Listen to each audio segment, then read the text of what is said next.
가득해. 주의 영광 이곳에 가득해. 우린 선에 주님과 함께 찬양하며 흐리는 전진하리. 모든 열방 주 볼 때 찬양하며 우리는 전진하리. 찬양하며 우리는 전진하리. 모든 열방 주 볼 때까지.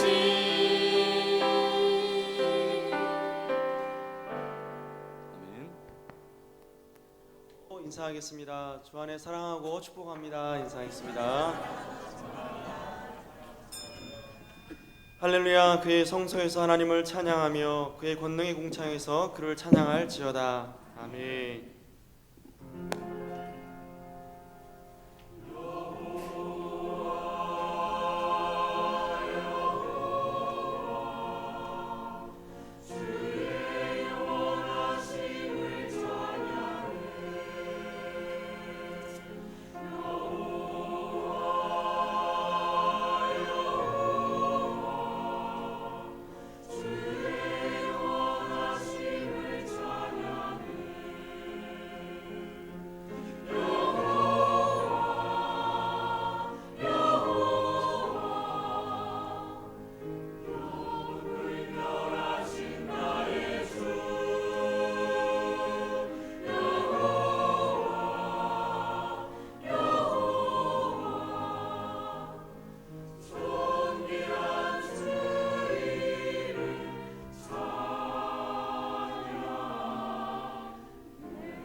전능하사 천지를 만드신 하나님 아버지를 내가 믿사오며 그 외아들 우리 주 예수 그리스도를 믿사오니 이는 성령으로 잉태하사 동정녀 마리아에게 나시고 본디오 빌라도에게 고난을 받으사 십자가에 못 박혀 죽으시고 장사한 지 사흘 만에 죽은 자 가운데서 다시 살아나시며 하늘에 오르사 전능하신 하나님 우편에 앉아 계시다가 저리로서 산자와 죽은 자를 심판하러 오시리라.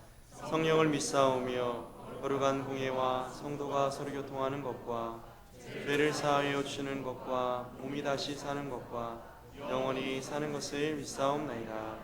아멘. 함께 한 주간의 삶을 참여의 기도를 드리겠습니다.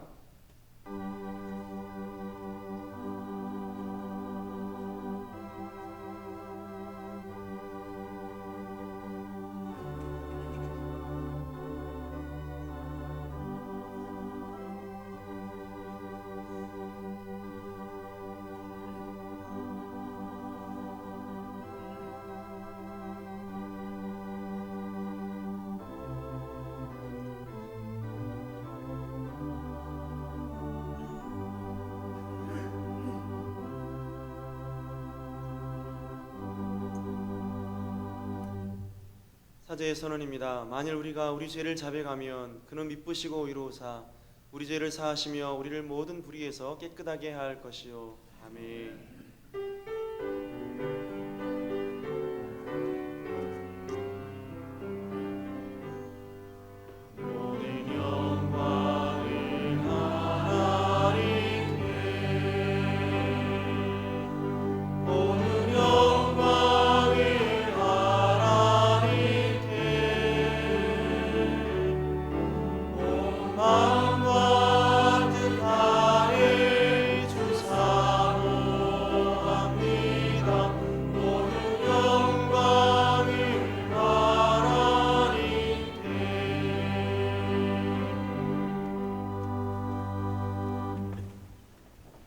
제1은 너는 나 외에는 다른 신들을 내게 두지 말라.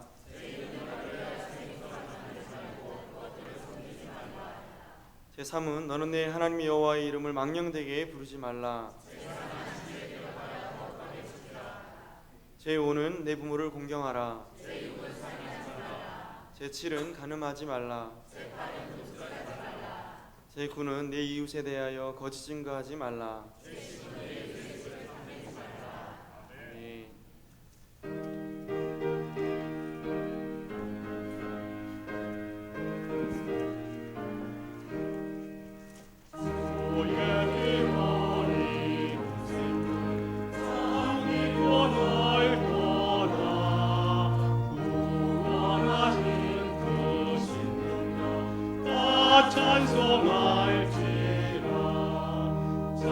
찬송하세 주의 보혈 그 셈에 지금 나아가 죄의 깊이 빠진 이고 그 피로 씻어 밝히네 죄악의 다위의 길으로 거룩한 길 가는 나의 마음 성전 삼고 주께서 계시네 찬송하세 주의 보혈 그 셈에 지금 나아가 죄의 깊이 빠진 이고 그 피로 씻어 밝히네 주 예수를 깊이 아는 놀라운 은혜 하늘나라 즐거움이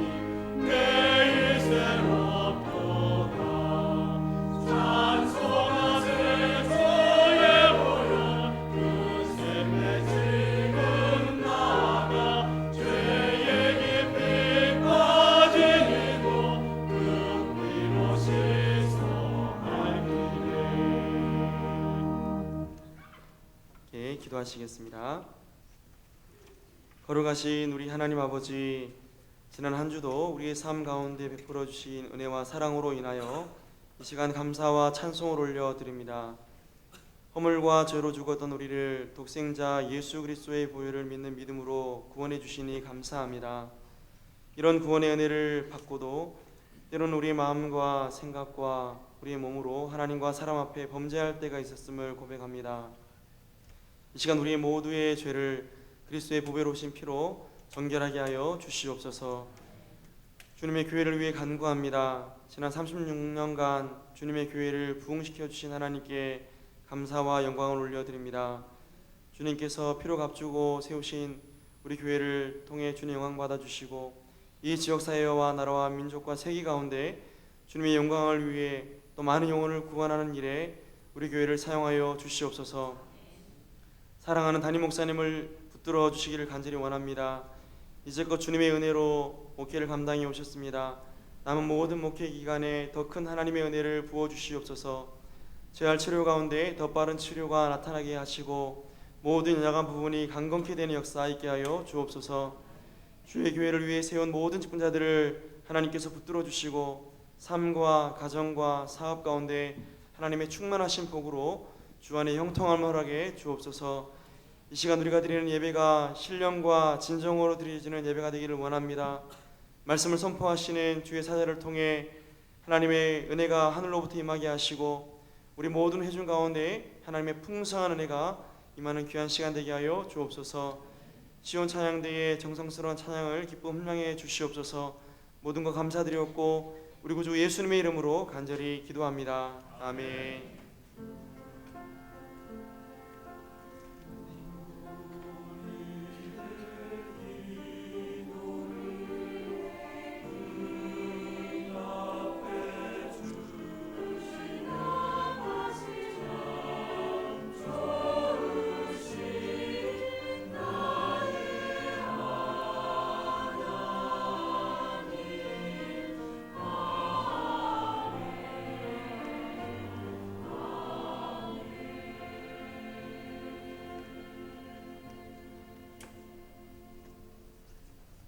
함께 일어나서 하나님 말씀을 봉독하겠습니다. 오늘 우리에게 주시는 하나님 말씀은 로마서 6장 15절로 23절 말씀입니다. 말씀을 제가 봉독하겠습니다. 그런즉 어찌하리요? 우리가 법 아래에 있지 아니하고 은혜 아래에 있으니 죄를 지으리요? 그럴 수 없느니라. 너희 자신을 종으로 내주어 누구에게 순종하든지 그 순종함을 받는 자의 종이 되는 줄을 너희가 알지 못하느냐? 혹은 죄의 종으로 사망에 이르고 혹은 순종의 종으로 의에 이르느니라.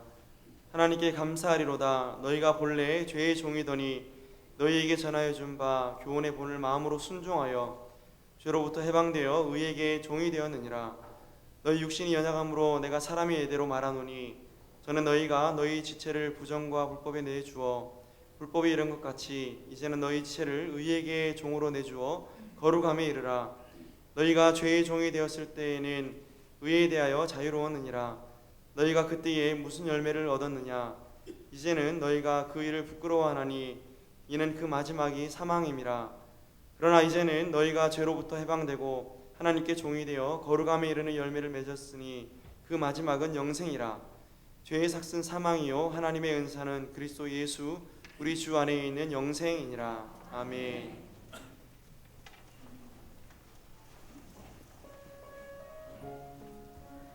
그 크신 하나님의 사랑 말로 다 형용 못하네. 저 높고 높은 별을 넘어 이 낮고 낮은 땅 위에 죄범한 영혼 구하려 그 아들 보내사 화목제물 삼으시고 죄 용서하셨네.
할렐루야.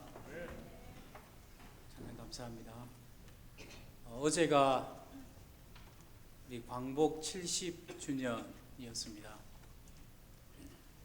어제 우리나라 또한 예전 이스라엘 백성들이 누렸던 느꼈던 그 해방의 기쁨이 있는 아주 이스라엘 민족과 비슷한 민족이 우리 민족이 아닌가 그런 생각이 듭니다.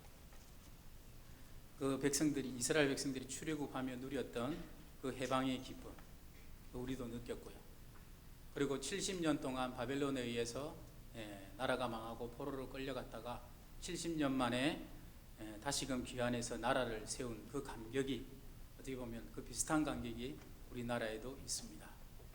그리고 70년을 지나오는 동안 한번 돌아보면은 우리나라가 굉장히 많이 발전했습니다. 엄청난 축복을 받았고 부를 누리고 있습니다. 그런데 여러분 또 한편으로 생각해 보면은 삶은 이렇게 편해졌는데 오히려 사람들의 어떤 영혼은 오히려 예전만 못한 많이 피폐해지지 않았는가 참 그런 생각이 참 많이 듭니다. 한편으로는 참 아쉽고 씁쓸한 마음이 드는 것은 어쩔 수가 없습니다. 그리고 오늘은 우리 교회, 우리 한일교회적으로 하면은 우리 한일교회가 설립된 지 36년째 되는 그런 주일입니다. 그동안 참 우리 한일교회에 많은 은혜와 하나님께서 복을 많이 주셨고 우리 한일교회를 통하여서 하나님께서 많은 일들을 행하신 줄 압니다. 참 감사합니다. 그리고 우리 참 아름답고 믿음에 귀한 우리 믿음의 일꾼들도 우리 한일교회에 참 많이 하나님께서 또 성장시켜 주시고 또 보내주시고 하셔서 너무나 참 감사한 마음이 듭니다. 그래서 오늘 이 설교의 말씀 시간에 하나님께서 우리에게 베풀어 주신 이 은혜와 이 감사를 서로 이렇게 나누었으면 좋겠지만 말씀은 그렇게 말합니다. 선줄로 생각하는 자는 넘어질까 조심하라 그랬습니다. 그래서 오늘 저는 이 죄에 대해서 이 죄의 유혹에 대해서 이렇게 함께 말씀을 나누어 보고자 합니다. 이럴 때일수록 우리가 좀 더 마음을 다잡아 가지고 향후 주님 오실 때까지 우리 한일교회가 더욱 든든히 서 나아가기 위해서 하나님이 정말 기뻐하시는 교회가 되게 하기 위해서 무엇보다 저와 여러분 우리 성도들 한 사람 마음 가운데 있는 이 죄의 유혹을 어떻게 다스리는가 바로 여기에 관건이 있다고 저는 생각이 듭니다. 오늘 본문 15절 말씀에 보면은 사도 바울이 굉장히 의미심장한 질문을 당시 로마 교회 성도들과 이 말씀을 읽은 오늘 저와 여러분에게 던지고 있습니다. 그 질문이 뭐냐면 바로 그것입니다. 이제 우리가 그 예수님의 은혜로 인하여 이제 율법 아래 놓이지 않고 이제는 은혜 아래 놓이게 되었습니다. 그래서 우리는 이제 하나님의 자녀가 되었고 영혼 형벌을 받아 지옥에 가는 인생이 아니라 이제는 천국에 가는 하나님의 자녀가 되었습니다. 그렇기 때문에 이제는 마음 좀 놓고 죄 좀 지어도 되지 않겠습니까? 바울이 이렇게 묻고 있습니다. 좀 더 원색적으로 표현을 하면은 어차피 우리의 육신은 다 연약해가지고 어쩔 수 없이 죄를 지을 수밖에 없는데 무엇보다 우리 하나님께서 이런 연약함을 잘 알고 계십니다. 그렇기 때문에 우리가 조금 범죄한다고 해가지고 이제 와서 하나님께서 우리를 구원해 주시고자 하신 그 약속을 취소하시고 다시금 우리를 지옥으로 보내겠습니까? 말하자면 이런 질문. 당대 최고의 신학자였던 사도 바울이 이렇게 먼저 질문을 하고 또한 스스로 단호하게 답을 마지막 한 음절로 답을 내리고 있죠. 답이 뭐냐면 그럴 수 없느니라. 그럴 수 없느니라. 그런데 여러분 이 말씀 가만히 보면은 굉장히 독특합니다. 그럴 수 없느니라 이 말을 한번 뜯어보니까요. 원어로 뜯어보니까 이게 3인칭 단수로 되어 있습니다. 그리고 절대적인 부정을 말하는 겁니다. 이게 무슨 말이냐면 그가 결코 그렇게 하지 않을 것이다. 이 뜻이 됩니다. 이해가 되십니까? 죄를 짓는 것은 내가 짓는 것 아닙니까? 내가 죄를 지을지 말지 내가 선택하는 것 아닙니까? 그런데 말씀은 뭐라고 말하냐면 그가 결코 그렇게 하지 않을 것이다. 그렇게 말합니다. 사랑하는 성도 여러분, 여기서 그가 누구겠습니까? 하나님이시겠죠. 하나님. 풀어보면 그런 것입니다. 하나님이 결코 너로 하여금 죄를 짓도록 하지 않을 것이다. 이런 말씀이 되는데, 그런데 여기까지 풀어놓고 실상 우리의 삶을 돌아보면 이해가 되십니까? 여러분, 죄를 짓습니까? 안 짓습니까? 죄의 유혹을 받아서 죄 짓습니다. 조금 전까지 죄를 짓다가 오신 분도 계실 수도 있고요. 이번 한 주 살아오면서 많은 죄를 지었을 것입니다. 자, 그렇다면 우리의 실존과 이 말씀을 비교해 볼 때 과연 이게 무슨 말씀인가? 이 한마디 가운데 우리가 죄를 범하는 것에 있어서의 엄청난 비밀을 이 말씀 가운데 담고 있는데, 여러분, 궁극적으로 죄의 유혹이 우리 앞에 올 때에 이 죄를 지을 것인지 말 것인지를 궁극적으로 결정하시는 분은 우리 하나님이시다라는 말입니다. 조금 어려운 말 같지만 이 말을 오해하시면 안 됩니다. 그렇다면 하나님께서 우리가 죄를 지을 때마다 너 죄를 지어 그렇게 명령하셨기 때문에 우리가 죄를 짓는 것인가? 결코 그런 뜻이 아닙니다. 하나님은 우리가 거룩하기를 원합니다. 우리가 더욱더 예수 그리스도를 닮아가기를 원합니다. 죄에서 멀어지기를 원하시는 분이 우리 하나님이십니다. 자, 그렇다면 그럼에도 불구하고 우리는 죄를 짓는데 왜 죄를 짓는가? 여러분, 한번 생각해 보시기 바랍니다. 죄를 지을 때 우리는 아무런 생각 없이 짓지 않습니다. 먼저 우리 마음 가운데 무엇이 찾아오냐면 욕심이 일어납니다. 탐심이 일어납니다. 음욕이 일어납니다. 이런 것들이 우리 속에서 일어날 때, 그때 우리의 마음 가운데 어떤 마음이 생겨나냐면, 야, 한번 해볼까? 한번 가볼까? 한번 만져볼까? 한번 볼까? 한번 만나볼까? 말하자면 유혹이 우리 가운데 찾아온다는 거죠. 그 유혹이 올 때에 그 유혹을 우리가 받아들일 것인지 말 것인지 그 선택권을 하나님께서 우리에게 주셨다는 것입니다. 말하자면 거슬러 올라가 가지고 아담과 하와에게 그냥 로봇처럼 이렇게 그들을 만드신 것이 아니라 그들이 스스로 결정할 수 있는 자유의지를 주셨던 것처럼 저와 여러분에게도 스스로 선택할 수 있는 결정권을 우리에게 주셨다라는 것입니다. 그런 의미에서 보면은 하나님께서 우리가 죄를 지을 것인지 말 것인지까지도 하나님께서 다 결정하시는 거라고 우리는 또 신학적으로 볼 수가 있는 것입니다. 그럼에도 불구하고 여러분, 우리가 반드시 알아야 될 것이 있는데, 이 죄의 유혹, 이 죄의 유혹에 있어서 우리가 좀 생각해 봐야 될 것이, 이게 여러분 굉장히 지독합니다. 이게 없어지지가 않습니다. 열심히 기도하면 없어지겠지, 안 오겠지. 열심히 주의 말씀을 보면은 나에게 유혹이 안 오겠지. 아니요, 옵니다. 오히려 더 심하게 옵니다. 더 심하게 옵니다. 여러분, 스스로 한번 생각해 보시기 바랍니다. 정말 우리 확실한 믿음을 가지고 열심히 신앙생활 하시는 분들이 우리 교회에도 참 많습니다. 그런데 그렇다 할지라도 실상은 그 마음속에 들어가 보면은 겉으로 드러나지는 않지만, 겉으로는 웃고 있지만 누구나가 다 아주 지독한 죄의 유혹과 싸우고 있는 것을 우리는 서로 이야기해 보면은, 서로 마음에 있는 것을 드러내 보면은 알 수가 있습니다. 예수님이 나의 구주가 되시고 하나님께서 살아계시다라는 것을 확실하게 믿고 있지만, 그럼에도 불구하고 항상 오늘도 나는 죄의 유혹과 싸우고 있습니다. 아파하고 괴로워합니다. 예수님 믿지 않을 때는 아무렇지도 않았는데, 이까지껏 유혹도 아니었는데 예수님 믿고 나니까, 하나님의 자녀가 되고 나니까 이제부터는 모든 것이 다 나에게 죄의 유혹으로 다가옵니다. 오히려 더 심하게, 오히려 더 강하게 나를 못 살게 굽니다. 이거 왜 그럴까요? 하나님의 자녀인 내가 왜 유혹의 그 지독한 대상이 되어야 됩니까? 그 이유가 무엇이겠습니까?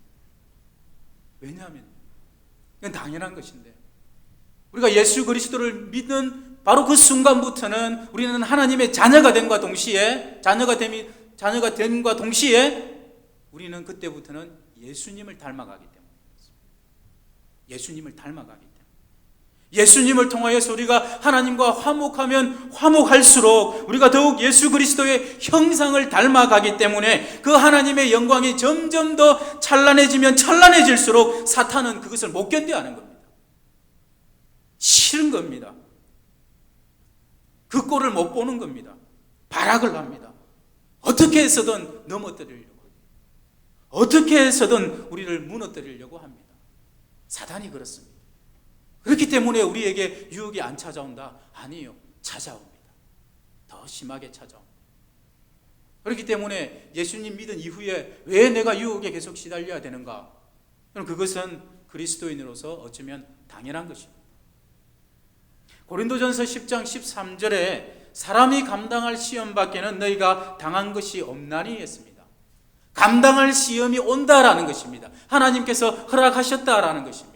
이 시험이라고 번역된 이 페이라모스, 이게 테스트, 즉 시험임과 동시에 이 말이요, 유혹을 뜻하는 말이기도 합니다. 즉 우리에게 시험이 오는 것, 유혹이 오는 것 당연합니다. 감당해야 될 유혹이 온다라는 것입니다. 문제는 뭐냐면 이러한 유혹이 우리에게 있는가 없는가의 문제가 아니라 이런 죄의 유혹이 나에게 올 때에 내가 어떻게 할 것인가, 내가 어떻게 대처할 것인가, 바로 그것입니다. 두 가지 반응으로 나타나겠죠, 당연히. 첫 번째 반응은 죄의 유혹이 올 때 어제 그랬던 것처럼 오늘도 내가 넘어가 버립니다. 또다시 죄를 치어버립니다. 여러분, 그렇게 결심하고 나면요, 그때부터는 내 마음이 죄를 향하여서 확 열리게 됩니다. 그때부터는요, 마치 사단이 나를 돕는 것 같은, 귀신이 나를 돕습니다. 생각해 보십시오.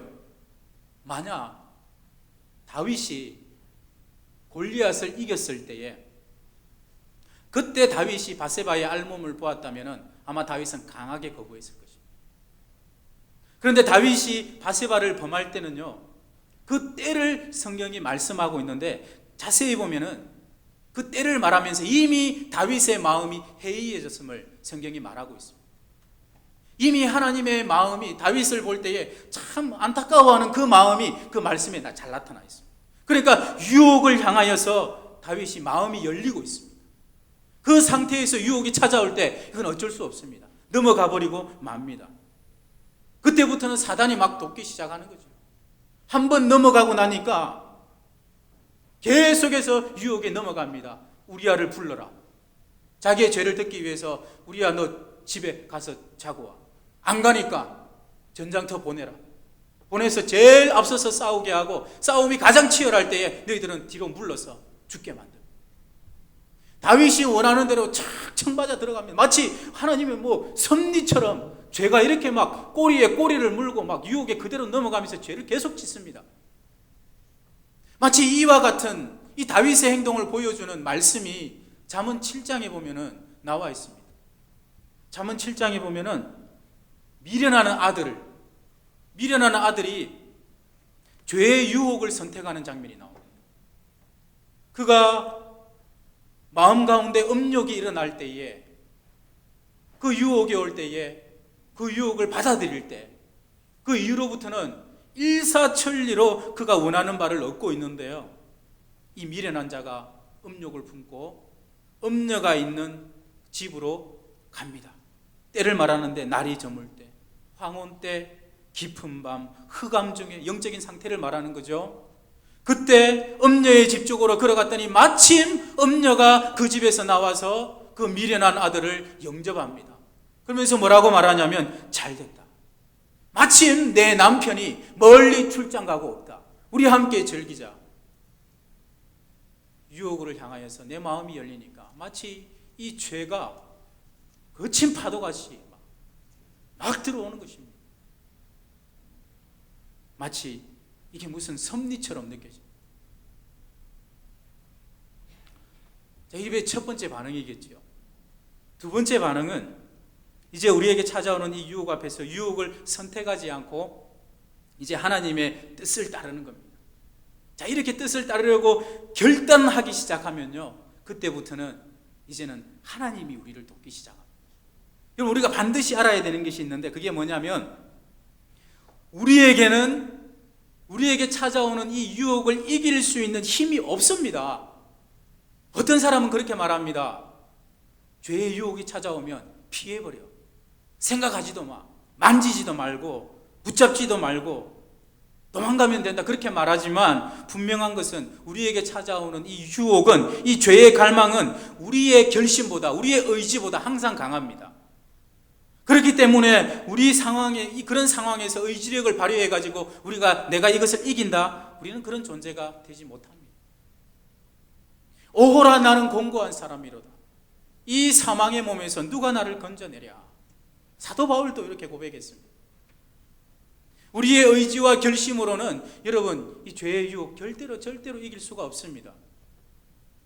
그렇기 때문에 이것을 누가 도와주셔야 되냐면 바로 하나님께서 도와주셔야 돼요. 하나님께서 도와주셔야 돼요. 그렇기 때문에 우리 속에 죄의 유혹이 찾아올 때마다 우리는 항상 그때마다 누구만 붙들어야 되냐면 유일한 해결책이신 예수 그리스도의 보혈을 붙드는 것입니다. 복음을 다시 붙드는 것입니다. 왜 그래야 되냐? 히브리서 2장 18절 말씀해 보니까 그가 시험을 받아 고난을 당하셨은즉 시험 받는 자들을 능히 도우실 수 있느니라.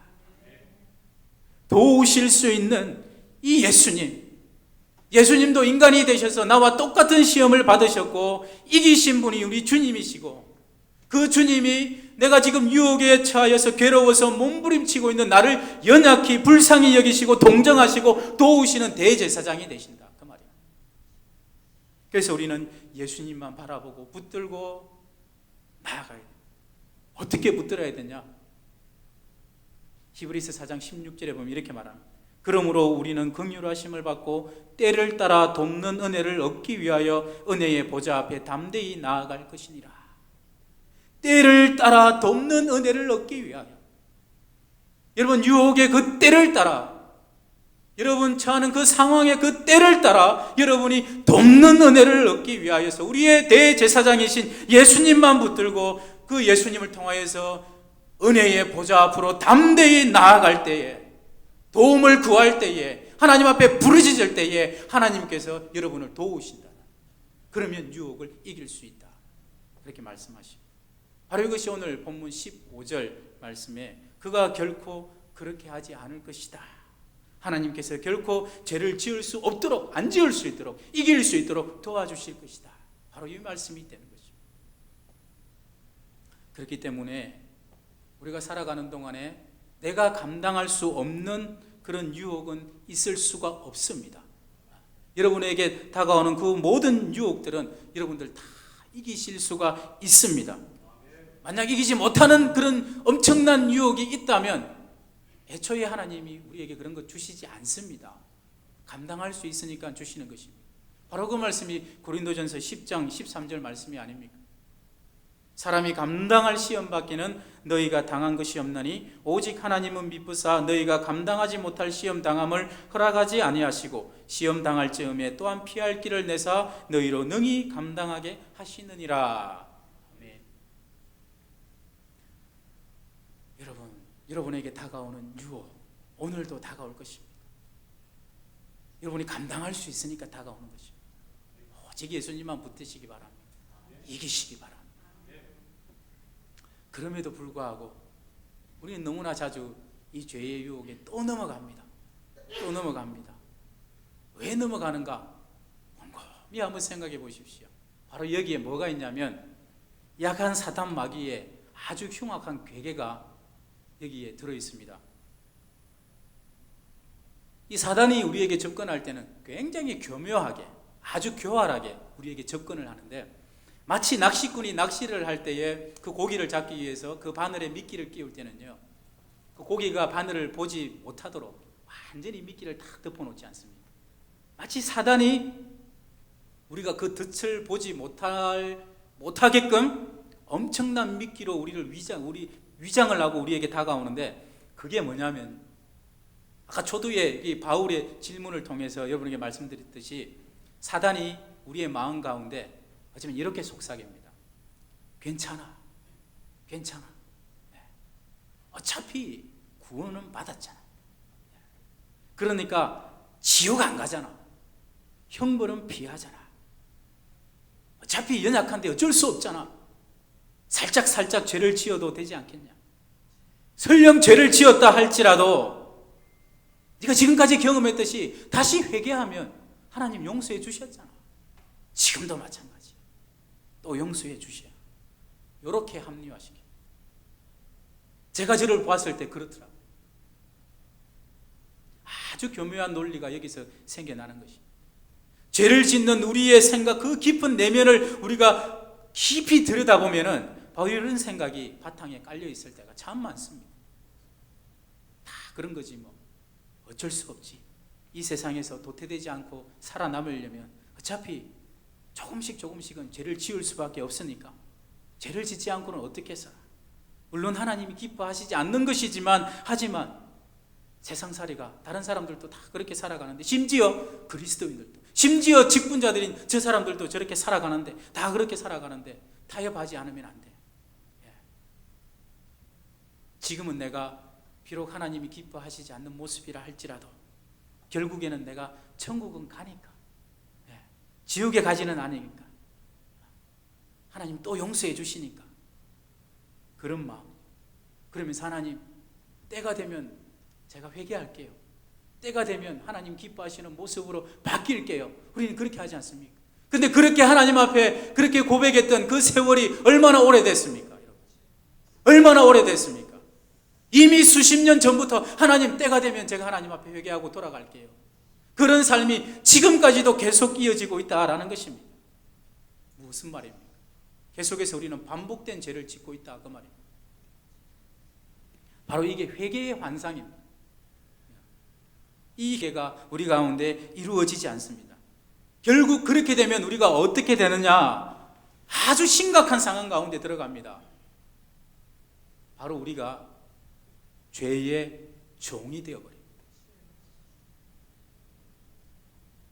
성경은 오늘 본문 16절 말씀을 통해서 죄에 빠진 영혼에 대해서 너는 죄의 종이다 그렇게 말을 하고 있습니다. 내가 죄에게 불임을 받는다 그 말입니다. 분명히 나의 인격도 있지만 죄라는 것이 그 죄의 습성이 내 속에 들어와서 나를 부리는 것을 나도 어쩔 수가 없이 되어버린다 그 말입니다. 결국 우리가 형벌은 피해가고 지옥은 가지 않는다 할지라도 그 죄가 내 속에 들어와서 또 다른 인격을 형성하고 그때부터 나를 처음에는 거기서 나오고 싶어서 저항을 할 것입니다. 하지만 안 됩니다. 계속해서 후회는 하지만 거기서 못 나옵니다. 마약 중독자가 스스로 힘으로 그 중독에서 벗어나지 못하는 것처럼 죄에 마찬가지입니다. 왜냐? 내 의지보다 나를 결박하는 이 권세가 훨씬 더 강하기 때문에 그렇습니다. 사람이 소를 부리지 소가 사람을 부립니다. 그 힘센 소가 어떻게 사람에게 끌려갑니까? 호뚜레로 뚫렸기 때문에, 올무에 걸렸기 때문에 그렇습니다. 바로 죄가 그렇습니다. 여러분, 만약 우리가 죄에게 자기 자신을 내어주면은 바로 그 순간부터 우리는 얽매입니다. 들어갈 때는 내가 내 발로 들어갔지만 나올 때는 내 발로 못 나옵니다. 절대로 못 나옵니다. 이건 딱 한 번만, 오늘까지만, 요거 한 번만 안 됩니다. 한번 쾌락을 맛보면 그것을 잊을 수 없습니다. 어느새 죄의 종이 되어버립니다. 예수님께서도 그렇게 말씀하십니다. 진실로 진실로 너희에게 이르노니 죄를 범하는 자마다 죄의 종이니라. 범하는 자마다 죄의 종이다. 사랑하는 성도 여러분, 이쯤 되면 우리는 비로소 깨닫습니다. 이 죄라는 것이 단순히 머리로만 아는 것이 아니구나. 단순히 추상명사가 아니구나.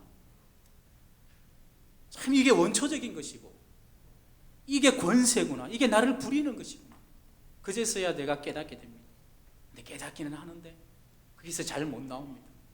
오라 나는 공고한 사람이로다. 이 사망의 몸에서 누가 나를 건져내랴. 나에게 주기 전에는 나는 못 나옵니다. 이건 실전입니다. 그러면 이제 우리가 어떻게 하면 되겠습니까? 사랑하는 성도 여러분, 우리 예수님께서 우리 죄로 인하여서 우리를 구원해 주시기 위해서 십자가에서 보혈을 흘리시고 못 박히셔서 돌아가셨습니다. 우리가 이 복음을 생각할 때에 단순히 이 불신자가 이 복음을 받고 죄를 회개하고 예수님을 믿게 하는 도구로만 이 복음을 생각하기 쉬운데, 여러분들 가만히 한번 생각해 보십시오. 바울이 교회들을 향해서 이 서신을 쓸 때에 로마서, 오늘 읽은 로마서, 고린도 전후서, 갈라디아, 에베소서, 빌립보서, 데살로니가 전후서, 이 말씀들을 통해서 가장 많이 강조하는 것이 뭐냐면 십자가의 복음입니다. 십자가의 복음. 근데 이 말씀을 받았던 사람들이 다 이미 예수님을 믿고 있는 성도들입니다. 그럼에도 불구하고 바울은 계속해서 이 성도들을 향하여서 예수 그리스도의 복음을, 어쩌면 예수 그리스도의 복음만 계속 강조하고 있습니다. 왜냐하면 내가 처음 예수님을 믿을 때 내가 죄인인 것을 깨닫게 해주었던 그 복음이 그때만 효력이 있는 것이 아니라, 그때만 능력이 있는 것이 아니라 성도가 된 이후의 삶 속에서도 여전히 예수 그리스도의 그 십자가의 보혈은 죄의 권세를 끊어버리는 유일한 능력이 되기 때문에 그렇습니다. 그래서 우리가 죄악의 권세에서 놓이기 위해서는 어쩔 수 없습니다. 계속해서 복음을 붙들고 눈물로 기도하며 회개해야 됩니다. 회개. 하나님, 나에게 회개할 수 있는 은혜를 주옵소서. 하나님, 나에게 애통해야 하는 눈물을 주옵소서. 이렇게 다가가요. 마지막으로 한 가지만 더 살펴보기로 원합니다. 로마서 8장 17절 말씀, 굉장히 유명한 말씀인데 이런 말씀이 있습니다. 자녀이면 또한 상속자, 곧 하나님의 상속자요 그리스도와 함께한 상속자니 우리가 그와 함께 영광을 받기 위하여 고난도 함께 받아야 할 것이니라. 아멘. 여러분, 여기서 우리가 고난에 대해서 우리가 항상 생각할 때에 우리는 1차적으로 어떻게 생각했냐면 이것은 육체적인 고난입니다. 신앙을 통하여서 우리가 억압을 받는 그런 신앙적인 박해를 말하는 것이다, 이렇게만 생각하기 쉬운데 여러분, 그렇지 않습니다. 우리가 매일매일 당하는 그 죄의 유혹으로 인한 이 괴로움 또한 고난입니다. 어쩌면 이 세상을 사는 동안 가장 큰 고난 하나를 뽑으라면 바로 이것일 것입니다. 죄의 유혹. 성경은 우리에게 유혹이 찾아온다, 그렇게 말합니다. 그리고 그것이 올 때는 만만치 않다고 합니다. 그러나 동시에 뭐라고 말씀하시냐면 우리가 그 유혹과 싸워서 이길 수 있다, 하나님께서 분명히 약속하고 있습니다. 그래서 하나님은 유혹이 올 때에 대적하라. 사람이 감당할 시험 밖에는 너희가 당한 것이 없나니 감당할 수 있다. 마귀를 대적하라, 그리하면 너희를 피하리라, 그렇게 말씀하셨습니다. 따라서 우리가 해야 될 일은 대적하는 거죠.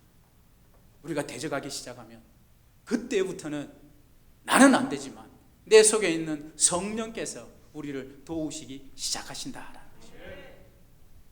우리가 무엇으로 그러면 대적하는가 한번 생각해 보십시오. 우리 예수님께서 시험을 받으실 때에 무엇으로 이기셨습니까? 말씀. 마귀가 그렇게 말합니다. 이 돌들로 떡덩이가 되게 하라. 기록되었으되 사람이 떡으로만 살 것이 아니요 하나님의 입으로 나오는 모든 말씀으로 살 것입니다. 신명기 8장 3절 말씀. 네가 만일 하나님의 아들이거든 여기서 뛰어내리라. 기록되었으되 주 너의 하나님을 시험하지 말라 하셨다. 신명기 6장 10절 말씀. 만일 내게 엎드려 경배하면 이 모든 것을 내게 주리라. 사탄아 물러가라. 기록되었으되 주 너의 하나님께 경배하고 다만 그를 섬기라 하였느니라. 신명기 6장 말씀. 우리 주님께서는 이 시험을 이길 때 오직 하나님께서 주신 말씀으로 이겼습니다. 여러분, 우리 또한 마찬가지입니다. 이런 말씀에 푹 젖어 드시기 바랍니다. 평소에 말씀을 잘 준비하시면 여러분들에게 순간순간 다가오는 그 유혹 앞에서 말씀을 통하여서 대처할 수 있고 말씀을 통하여서 그 마귀의 그 괴계들을 대적할 수 있는 힘이 여러분에게 생길 줄 믿습니다. 그렇게 한번 승리하고 나면은 우리 마음 가운데 굉장한 희열이 생깁니다. 굉장한 감동이 생깁니다. 굉장한 은혜가 생깁니다. 다음에 또 이기고 싶습니다. 말씀을 맺겠습니다. 사랑하는 성도 여러분, 오늘도 여지없이 죄의 유혹이 저와 여러분을 향해서 돌진해 올 것입니다.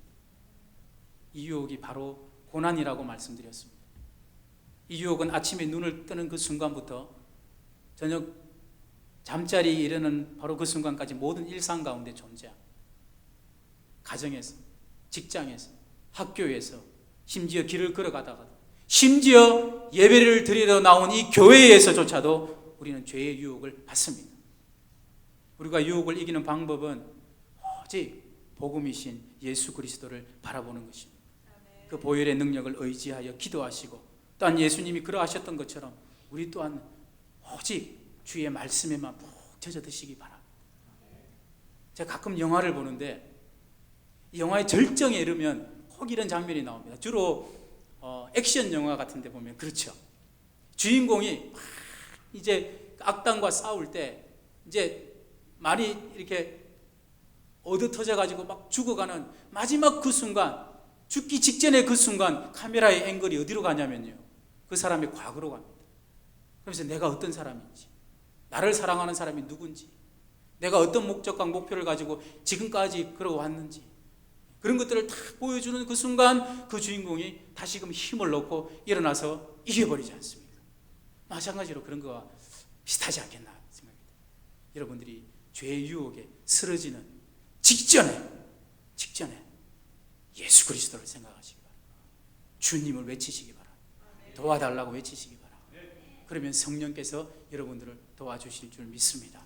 기도하겠습니다. 하나님 아버지, 감사합니다.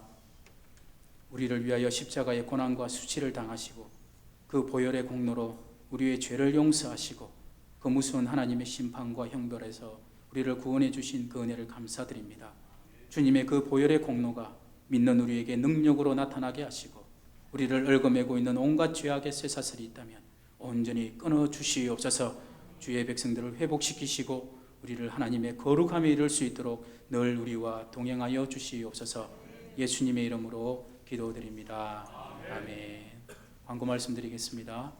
오늘은 우리 한일교회 설립 36주년 기념주일이 되는 주일입니다. 여러분들 나가실 때 우리 교회에서 선물로 준비한 기념타올을 우리 다 하나씩 받아가시기 바랍니다. 결혼 광고입니다. 우리 방근택 장로님, 신동여 권사님의 장녀 우리 찬실양의 결혼 예식이 오는 8월 22일 토요일 오후 5시 진호채 웨딩홀 6층 아트홀에서 있습니다. 왕십리역에 있는데요. 이 12번 출구로 나오시면 됩니다. 우리 토요일날 교회에서 오후 3시 30분에 출발하도록 하겠습니다. 나머지 광고는 주보를 참조해 주시기 바랍니다. 찬송가 288장입니다.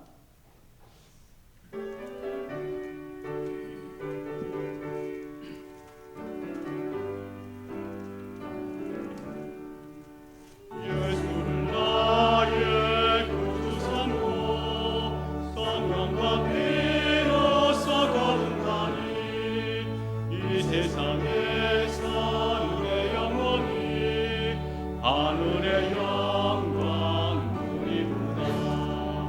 이것이 나의 간증이요 이것이 나의 찬송일세. 나 사는 동안 끊임없이 구주를 찬송하리로다. 온전히 주께 맡긴 내 영 사랑의 음성을 듣는 중에 천사들 왕래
하나님 아버지 참으로 감사합니다. 우리를 하나님 자녀로 세워주 구원해 주신 그 은혜에 감사 감격하여 신앙 고백으로 이 시간 11조를 봉헌에 올려드립니다. 감사의 문을 드립니다. 주일 예물을 드리고 건축 예물을 드리고 구제 예물과 기타 여러 기존 예물을 드립니다. 주님 기뻐 험량하여 주시고 축복의 손길을 넘치도록 채워주옵소서. 이 예물을 쓰일 때 500명의 큰 역사 일어나게 하시고 하나님 나라 크게 부흥 발전 성장하도록 역사하여 주시옵소서. 우리 주 예수 그리스도의 크신 은혜와 하나님 아버지의 무한하신 사랑하심과 성령님의 교통하심과 충만케 하심과 넘치도록 크게 축복해 주신 역사가 예배한 우리 온 성도들 머리 위에 영원 무궁토록 함께 있을지어다. 아멘.